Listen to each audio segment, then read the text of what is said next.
Sit back, relax, unless you're driving. It's time for That's a Freebie.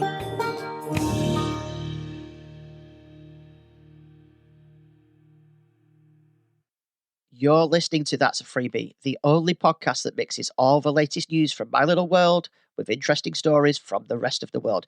I'm your host, Diggy, and as usual, I'm going to open up with an Ask a Freebie question. This is where I answer questions from all of you. This week's question is a nice, straightforward question from a listener called Todd, and Todd says, how do you feel about barbecue? Now, I assume by barbecue you mean the having a barbecue in the back garden. I don't know if you're from the US, the UK. I know there's or Australia. Apparently, I have a listener in Australia now. I personally love barbecue. I like attending barbecues, but I also like being the cook at a barbecue as well. The reason is you get to eat all the food as soon as it comes off because someone's got to test it, right?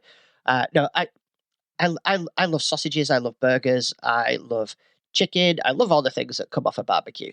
We've even in the past before now made popcorn on the barbecue.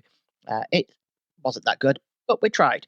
I'm sure we could try again in the future and make it better. So yeah, I love barbecue. My favorite at a barbecue as well, just incidentally, is always a burger. I always, if we do one at home, I generally will get the burgers for the kids and the sausages for the kids, and then I'll also buy like the premium ones for me. Well, for me and other people, obviously, but basically for me, because the kids don't care; they will happily have the cheapest burgers in the world. Whereas I like a nice thick burger. Just thought as well, lamb burgers on a barbecue, they're really nice.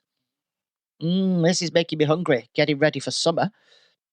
If you would like to ask a question to open up the show, just head to the show notes of that'safreebie.com. You'll be able to find a link to the new multi-purpose feedback form that not only allows you to submit an Ask a Freebie question, but it also allows you to submit suggestions for podtails and give general feedback as well. This week has been a pretty slow week, really. There's pretty much nothing happened since the last time we spoke. Some of the reason for that is I'm recording much earlier than I usually would record. The reason I'm doing that is I'm trying to get a little bit ahead for the summer holidays. So I'm sure in maybe 2 or 3 weeks' time, I'll have summer holiday stories for you. So there'll be a bit more interesting stuff in my week.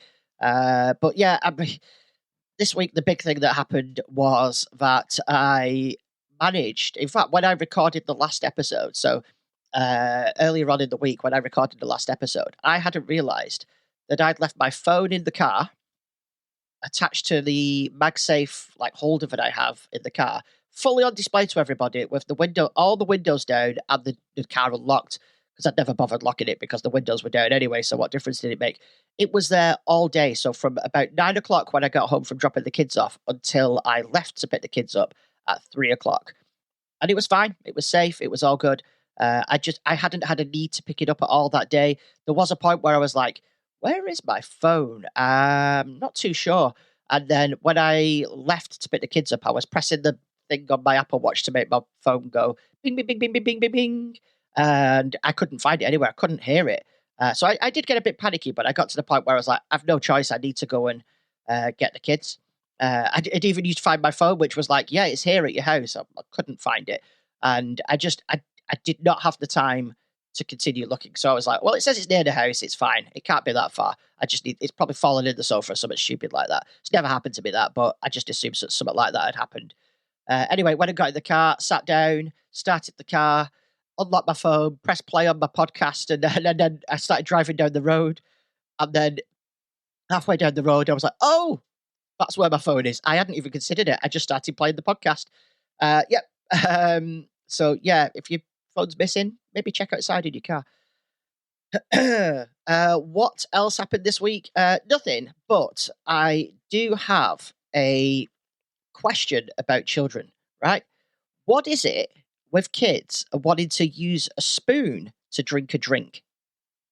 I don't get it, but both of my kids have gone through it. So my daughter went through it a while ago. She sort of stopped doing it now, but my son started doing it. He fills a glass up with whatever drink he's having, water, juice, whatever it is, And then he gets a spoon and he sits there, pouring the drink onto the spoon and then putting the spoon in his mouth. And it takes him forever. And I don't understand it. It makes no sense to me whatsoever.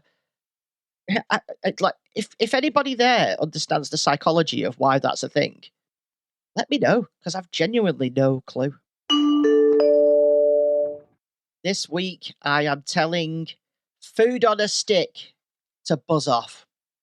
Yeah, that's right. Any food that comes on a stick. Now, I'm not saying I won't eat it, but it really, really irks me out. Like, just thinking about it now is making me gip. I'm like, what? It's gross, right? So we're talking lollipops, ice lollies. I suppose they're the same thing, really, aren't they? Where you can get kebabs on a stick, the little chicken satay things that you can get from Asda. They have a little stick in them. Oh, just the thought of the stick touching my teeth, ugh, knocks me sick. That is why food on a stick can buzz off. And if you like that, there's something wrong with you. So this week for Podtails, I have a topic that was sent in, or sort of sent in, by friend of the show, Tobias. Now, for those that don't know, Tobias is actually the boy. He's my son. And I've always said I wouldn't say the names on the show, but I say them so often by accident. You've no idea how many times I've had to edit their names out. And there might even be times where I've not even realised I've done it. So I might as well just come clean now, because it will make it so much easier. The boy is called Tobias, or we call him Toby, and the girl is called Serafina, and her nickname, but we call her mostly, is Fina or Fee. So you'll know who I'm talking about from now on if I say those things. I'll probably still say the boy and the girl, and never again mention the names, because, now that I've said it, I'll remember every single time to say it the cloak and dagger way, if you will. So Toby said to me the other day when we were driving home from school, who was the first person to ever snap their fingers? And if you don't know what, I don't mean like physically snapping them. I mean this sound. I would call it clicking fingers, but it turns out it is actually known as finger snapping. And I said, well, it's probably something that isn't known. I mean, I imagine somebody's done it, somebody else has seen it done, and then so on and so forth, and it's just eventually become a thing. But I looked it up. He does ask me lots of random questions like that. Like, who was the first to do this? Who was the first to do that? He always likes to know that kind of stuff. So I looked it up, and the answer was quite interesting, actually. So I made an entire Podtails segment about it. So let's start with, what is finger snapping, just in case you don't know. It's that really satisfying sound when you snap your fingers. Finger snapping, or clicking, is a simple yet intriguing action where you create a snapping sound using your fingers. It's all about building tension between your thumb and another finger, and then letting the other finger smack into your palm at high speed. A Georgia Tech study in 2021 actually found that a snap happens in just 7 milliseconds. That's way faster than the blink of an eye, which takes 150 milliseconds. So it's no slouch, but finger snapping is apparently quicker. And as I read that, I sat there for about 2 or 3 minutes, snapping my fingers and blinking my eyes, and trying to see if I could see a tangible difference between it. And I really can't. Anyway, back to the original question. Where does it all come from? It all started in ancient Greece, where snapping fingers wasn't just a casual gesture, it was a rhythmic tool for musicians and dancers. They had fancy words for it too, like, I'm going to probably get these words very wrong, but I'm going to try my best. Apolekio, apokritema, and epitasma. That wasn't actually that bad. Greeks today still keep the snapping tradition alive. And did you know finger snapping is often used instead of clapping, especially when you don't want to be too disruptive? Think speeches or announcements. It's also a staple in poetry slams where audiences to show love and agreement with the poet's words. Even some conferences have embraced the snap. And all I could think about was the scene in Legally Blonde where they go, snaps. There are even notable uses and pop culture references for snapping your fingers. Remember the 2005 Make Poverty History campaign? Celebrities like Bono and Bob Geldof snap their fingers in grayscale ads to highlight a child dying from poverty every 3 seconds in Africa. Will Smith even got audiences across multiple cities snapping in sync at the Philadelphia Live 8 concert. In pop culture, snapping is the ultimate sassy gesture. It's that, oh no, you didn't move that accomplished by hip swivels and head turns. And yes, I did just do a hip swivel. This diva-esque snap is a trademark in the LGBTQ community, especially among Black American gay men and women. It originated in the 1980s and 90s from Black American gay male subcultures. The Marvel Cinematic Universe made snapping infamous with Thanos in Avengers Infinity War and Avengers Endgame. One snap that caused a blip and another to reverse it. And who could forget Colonel Ray Mustang from Full Metal Alchemist, who activates his alchemy with a snap? So what about finger snapping in music then? Because I'm sure I've heard that. Snapping isn't just for gestures, it's a musical tool too, just like its origin. It's used as body percussion in many cultures and appears in various music genres.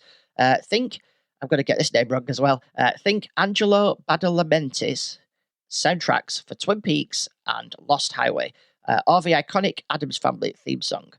Snap music or hip-hop subgenres even emerged in the early 2000s in the southern United States. And then there's the Persian snap. The Persian snap is also known as the beshkan. It's a traditional Iranian snap that uses both hands and is louder than your average snap. And here's how to do it if you're right-handed. Now, I'm going to describe this to you, but I am also going to leave a link to a video in the show notes. So you can, number one, see what it's like, and two, try and practice it yourself. I've been practicing this for the last few days, and I can just about do it. It's quite difficult, but I can just about do it.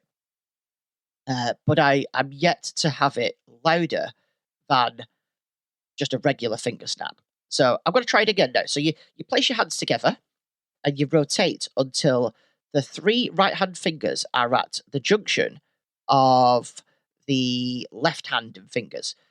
This is actually the official guidance on how to do it. So I did find a video that explains it a little bit better. But yeah, so with the left-hand fingers, you rest the right middle finger securely on the left hand, and using the tension from the left thumb, you snap the right index finger into the gap between the junction of the right and the middle finger.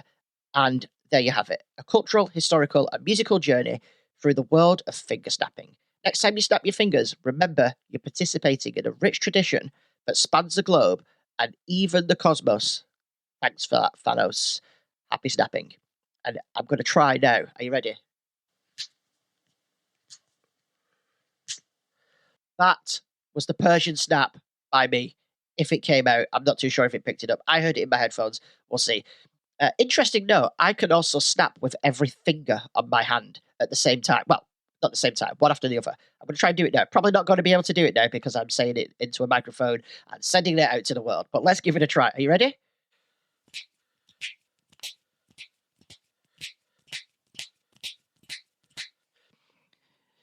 Might be hard to hear, but I was snapping with all 4 fingers, one after the other then.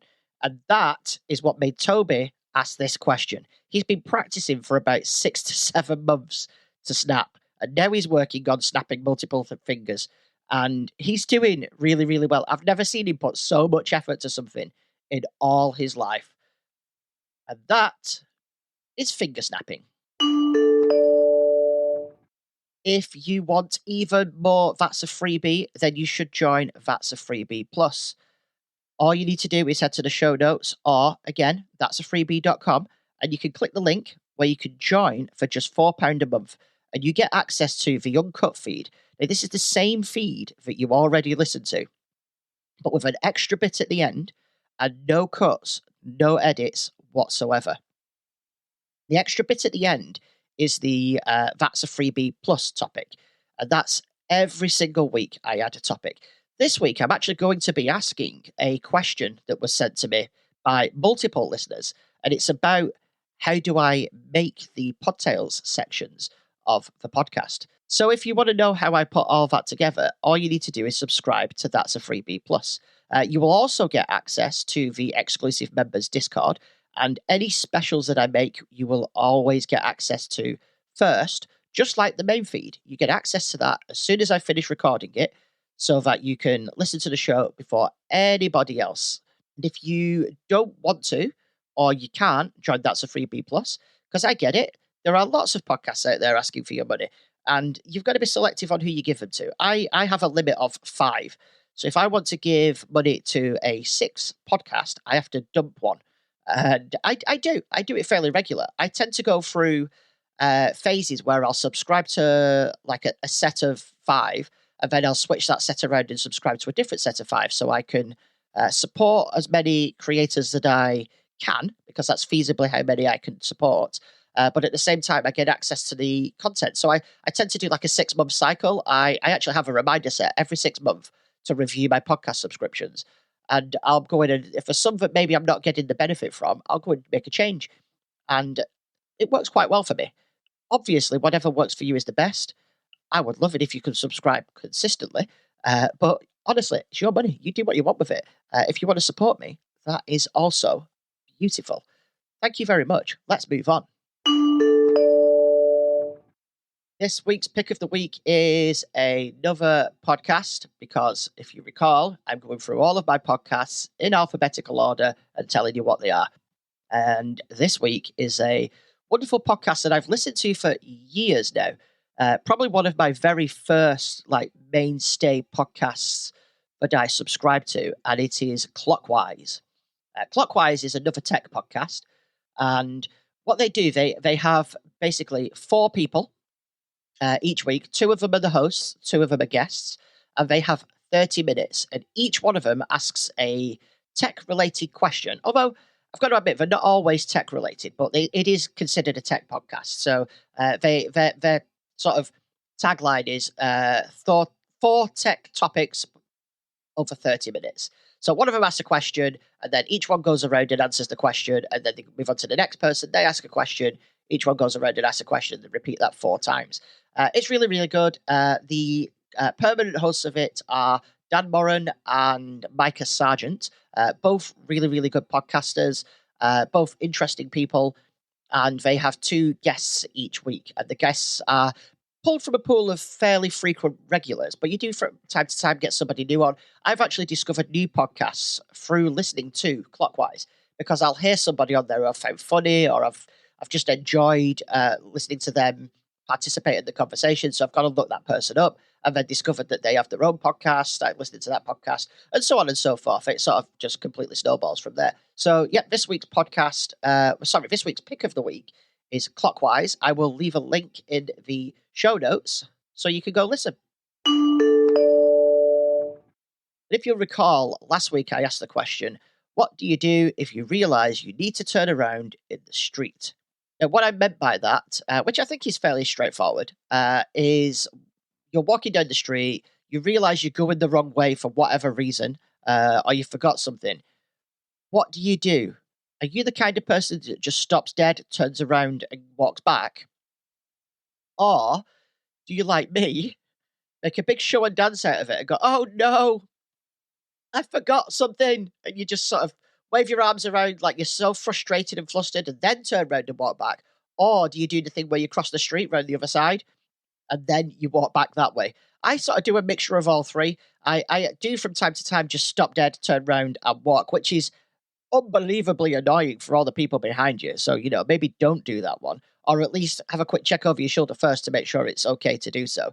But more often than not, I do the thing where I look at my watch and go, oh no, and then turn around and walk back, as if somehow the time is telling me that I need to turn around. Like, my watch is telling me nothing. And I can't think of a situation where it would. So, yeah, that's what I do. Let me know what you do. You can use the multi-purpose feedback form. I didn't mention earlier, actually. I keep forgetting to say this every week.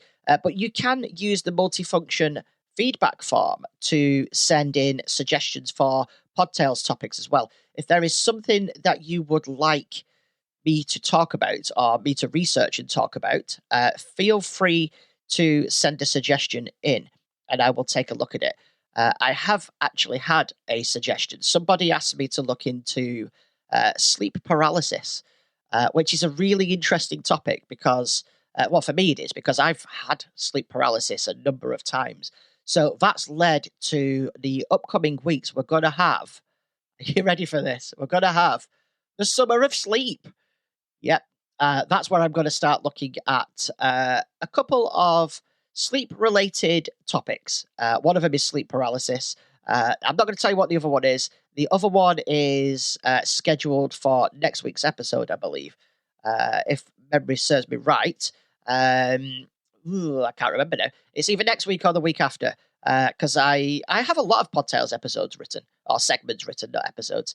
And so, but if you want to hear more on that, continue listening after the end tune, and you'll be able to hear how I put these things together in That's a Freebie Plus. But for now, I have been Diggy. I am available, on pretty much all social media as Hey It's Diggy, or the show is available on pretty much all social media as That's a Freebie or That's a Freebie Podcast. I'm pretty sure by this point, if you search That's a Freebie on any social media, you will find us no matter what the handle is. And until next time, see ya.